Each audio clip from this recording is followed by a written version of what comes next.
Britain ప్రధానమంత్రికి ఏమాత్రం మారే ఉద్దేశం లేదు. రోజు రోజుకి మరింతగా దిగజారిపోతున్నారు. ఇప్పటికీ 13% తన అప్రూవల్ రేటింగ్ పడిపోయినా సరే అంతే. తాజాగా అక్కడ ఉన్నటువంటి మిలిటరీలో సుదీర్ఘకాలం పాటు పనిచేసి ఆ పైన రిటైర్ అయినటువంటి వాళ్ళని మిలిటరీ వెటరన్స్ అంటారు. వాళ్ళకి కొన్ని సదుపాయాలు ఉంటూ ఉంటాయి. వాళ్ళ కోసం కేటాయించినటువంటి నిధుల్ని డైవర్ట్ చేస్తున్నాడు.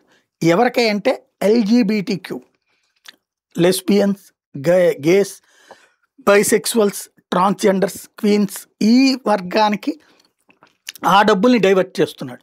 అది ఆపమని ఈ మిలిటరీ వెటరన్స్ అసోసియేషన్ కీర్ స్టార్మర్కి చెప్పింది. మాకు చెందాల్సినవి, మా ఆరోగ్యాలు సైన్యం కోసం పనిచేసి దెబ్బతిన్నాయి, లేదా వృద్ధులం అయ్యాము, కాబట్టి మాకు సంక్షేమానికి ఉపయోగించాల్సిన నిధులు ఎల్జీబీటీక్యూకి ఇవ్వడం కరెక్ట్ కాదు, నిలుపు చేయమని చెప్పి కోరితే దాన్ని తిరస్కరించడంతో ఆగ్రహించి వాళ్ళు ఇప్పుడు ఉద్యమ బాట పడుతున్నారు.